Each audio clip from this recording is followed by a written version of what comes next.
बलअम बिन बाऊरा ये शख्स अपने दौर का बहुत बड़ा आलिम और आबिदो जाहिद था और उसको इसमें आज़म का भी इल्म था।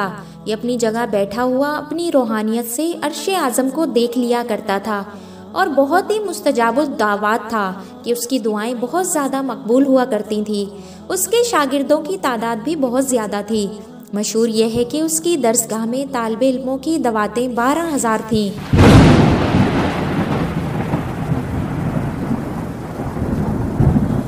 जब हज़रत मूसा अलैहिस्सलाम कौम जब्बारीन से जहाद करने के लिए बनी इसराइल के लश्करों को लेकर रवाना हुए तो बलअम बिन बाऊरा की कौम उसके पास घबराई हुई आई और कहा कि हज़रत मूसा अलैहिस्सलाम बहुत ही बड़ा और निहायत ही ताकतवर लश्कर लेकर हमला आवर होने वाले हैं और वो ये चाहते हैं कि हम लोगों को हमारी ज़मीनों से निकाल कर ये ज़मीन अपनी कौम बनी इसराइल को दे दें। इसीलिए आप हज़रत मूसा अलैहिस्सलाम के लिए ऐसी बद्दुआ कीजिए कि वो शिकस्त खाकर वापस चले जाएं। आप चूँकि मुस्तजाबुद दावात हैं इसीलिए आपकी दुआ ज़रूर कबूल हो जाएगी। ये सुनकर बलअम बिन बाऊरा कांप उठा और कहने लगा कि तुम्हारा बुरा हो, खुदा की पनाह, हज़रत मूसा अलैहिस्सलाम अल्लाह ताला के रसूल हैं और उनके लश्करों में मोमिनीन और फरिश्तों की जमात है। उन पर भला मैं कैसे और किस तरह बद्दुआ कर सकता हूँ। लेकिन उसकी कौम ने रो रो कर और गिड़गिड़ा कर इस तरह इसरार किया कि उसने ये कह दिया कि इस्तिखारा कर लेने के बाद अगर मुझे इजाज़त मिल गई तो बद्दुआ कर दूंगा। मगर इस्तिखारे के बाद जब उनको बद्दुआ की इजाज़त नहीं मिली तो उसने साफ साफ जवाब दे दिया कि अगर मैं बद्दुआ करूंगा तो मेरी दुनिया और आखिरत दोनों बर्बाद हो जाएंगे। इसके बाद उसकी कौम ने बहुत से गरां कदर हदिया और तहाइफ उसकी खिदमत में पेश करके बेपनाह इसरार किया। यहाँ तक कि बलअम बिन बाऊरा पर हिर्स और लालच का भूत सवार हो गया और वो माल के जाल में फंस गया और अपनी गधी पर सवार होकर बद्दुआ के लिए चल पड़ा। रास्ते में बार बार इसकी गधी ठहर जाती और मुंह मोड़कर भाग जाना चाहती थी, मगर ये उसको मार मार कर आगे बढ़ाता रहा। यहाँ तक कि गधी को अल्लाह ताला ने गोयाई की ताकत अता फरमाई और उसने कहा कि अफसोस ए बलअम बाऊरा, तू कहाँ और किधर जा रहा है? देख मेरे आगे फरिश्ते हैं जो मेरा रास्ता रोकते हैं और मेरा मुंह मोड़कर पीछे धकेल रहे हैं। ए बलअम, तेरा बुरा हो, क्या तू अल्लाह के नबी और मोमिनीन की जमात पर बद्दुआ करेगा? गधी की तकरीर सुनकर भी बलअम बिन बाऊरा वापस नहीं हुआ। यहाँ तक कि हुज़बान नामी पहाड़ पर चढ़ गया और बुलंदी से हज़रत मूसा अलैहिस्सलाम के लश्करों को बागौर देखा और मालो दौलत की लालच में उसने बद्दुआ शुरू कर दी। लेकिन खुदा अज़्ज़ व जल की शान कि वो हज़रत मूसा अलैहिस्सलाम के लिए बद्दुआ करता था, मगर उसकी ज़बान पर उसकी कौम के लिए बद्दुआ जारी हो जाती। ये देखकर कई मर्तबा उसकी कौम ने टोका कि ए बलअम, तुम तो उल्टी बद्दुआ कर रहे हो। तो उसने कहा कि मेरी कौम, मैं क्या करूं? मैं बोलता कुछ और हूं और मेरी ज़बान से कुछ और ही निकलता है। फिर अचानक उस पर यह गज़ब इलाही नाजिल हो गया कि नागहान इसकी ज़बान लटक कर इसके सीने पर आ गई। इस वक्त बलअम बिन बाऊरा ने अपनी कौम से रोकर कहा कि अफसोस, मेरी दुनिया आखिरत दोनों बर्बादो गारत हो गई। मेरा ईमान जाता रहा और मैं कहरो कहार गज़ब जब्बार में गिरफ्तार हो गया। अब मेरी कोई दुआ कबूल नहीं हो सकती, मगर मैं तुम लोगों को मकर की एक चाल बताता हूँ। तुम लोग ऐसा करो तो शायद हज़रत मूसा अलैहिस्सलाम के लश्करों को शिकस्त हो जाए। तुम लोग हज़ारों खूबसूरत लड़कियों को बेहतरीन पोशाक और जेवरात पहनाकर बनी इसराइल के लश्करों में भेज दो। अगर उनका एक आदमी भी जना करेगा तो पूरे लश्कर को शिकस्त हो जाएगी। चुनाचा बलअम बिन बाऊरा की कौम ने उसके बताए हुए मकर का जाल बिछाया और बहुत सी खूबसूरत दोशीज़ाओं को बनाओ सिंगार कराकर बनी इसराइल के लश्करों में भेजा। यहाँ तक कि बनी इसराइल का एक रईस एक लड़की के हुस्न जमाल पर फरिफ्ता हो गया और उसको अपनी गोद में बिठाकर हज़रत मूसा अलैहिस्सलाम के सामने गया और फतवा पूछा कि अल्लाह अज़्ज़ व जल के नबी, ये औरत मेरे लिए हलाल है या नहीं? आपने फरमाया कि खबरदार, ये तुम्हारे लिए हराम है, फ़ौरन इसको अपने से अलग कर दे और अल्लाह ताला के अजाब से डर। मगर इस रईस पर गलबा शहवत का ऐसा ज़बरदस्त भूत सवार हो गया था कि वो अपने नबी अलैहिस्सलाम के फरमान को ठुकराकर उस औरत को अपने खेमे में ले गया।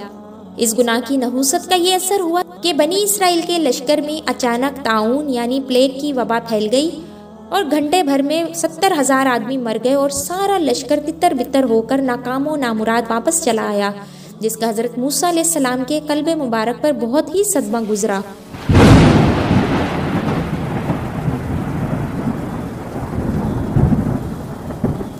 बलम बिन बाऊरा पहाड़ से उतरकर मरदूद बारगाहे इलाही में गया।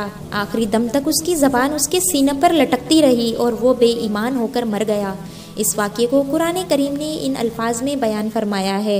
सूरे आराफ की आयत नंबर 175 और 176। ए महबूब, उन्हें उसका अहवाल सुनाओ जिसे हमने अपनी आयतें दी तो वो उनसे साफ निकल गया, तो शैतान उसके पीछे लगा तो गुमराहों में हो गया, और हम चाहते तो आयतों के सबब उसे उठा लेते, मगर वो तो ज़मीन पकड़ गया और अपनी ख्वाहिश के ताबे हुआ। तो उसका हाल कुत्ते की तरह है, तो उस पर हमला करे तो ज़बान निकाले और छोड़ दे तो ज़बान निकाले। ये हाल है उनका जिन्होंने हमारी आयतें झुटलाई। तो तुम नसीहत सुनाओ कि कहीं वो ध्यान करें। बलम बिन बाऊरा क्यों जलील हुआ? रिवायात है कि बाज़ अंबिया कराम ने खुदा ताला से दरियाफ्त किया कि तूने बलम बिन बाऊरा को इतनी नेमतें अता फरमा, फिर इसको क्यों इस कार मजलत में गिरा दिया? तो अल्लाह ताला ने फरमाया कि उसने मेरी नेमतों का कभी शुक्र अदा नहीं किया। अगर वो शुक्रगुजार होता तो मैं उसकी करामातों को सल्ब करके उसको दोनों जहां में इस तरह जलीलो ख्वार और गायबो खासिर ना करता। बलम बिन बाऊरा की इस सरगजिश से चंद असबाक हिदायत मिलते हैं।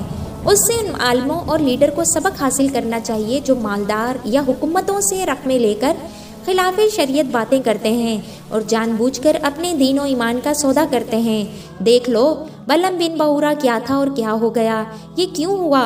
इसलिए और सिर्फ इसलिए कि वो माल और दौलत के लालच में गिरफ्तार हो गया और दानिस्ता अल्लाह ताला के नबी पर बद्दुआ करने के लिए तैयार हो गया। तो उसका उस पर ये वबाल पड़ा कि दुनिया और आखिरत में मलून होकर इस तरह मरदूद व मतरूद हो गया कि उम्र भर कुत्ते की तरह लटकती हुई ज़बान लिए फिरा और आखिरत में जहन्नुम की भड़कती और शोला बार आग का ईंधन बन गया। लिहाजा हर मुसलमान खुसूसन उल्मा और मशाहिक को माल और दौलत की हिर्स और लालच के जाल से हमेशा परहेज करना चाहिए और हरगिज़ कभी भी माल की तमा में दीन के अंदर मज़ाहिनत नहीं करनी चाहिए, वरना खूब समझ लो कि कहरे इलाही अज़्वजल की तलवार लटक रही है।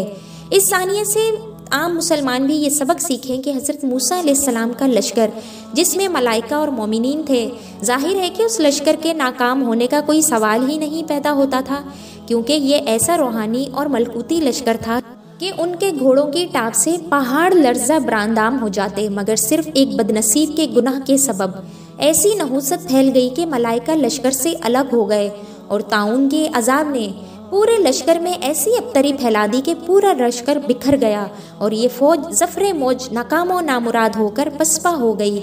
इसलिए मुसलमानों को लाजिम है कि अगर वो कुफार के मुकाबले में मज़फ़र मंसूर और फतायाब होना चाहते हैं तो हर वक्त गुनाहों और बदकारियों की नहूसतों से बचते रहें, वरना फरिश्तों की मदद ख़त्म हो जाएगी और मुसलमानों का रौब कुफार के दिलों से निकल जाएगा और मुसलमानों को न सिर्फ नाकामी का मुंह देखना पड़ेगा बल्कि उनकी अस्करी ताकत ही फना हो जाएगी और पूरी कौम सफ़ाए हस्ती से हुर्फ़े गलत की तरह मिट जाएगी।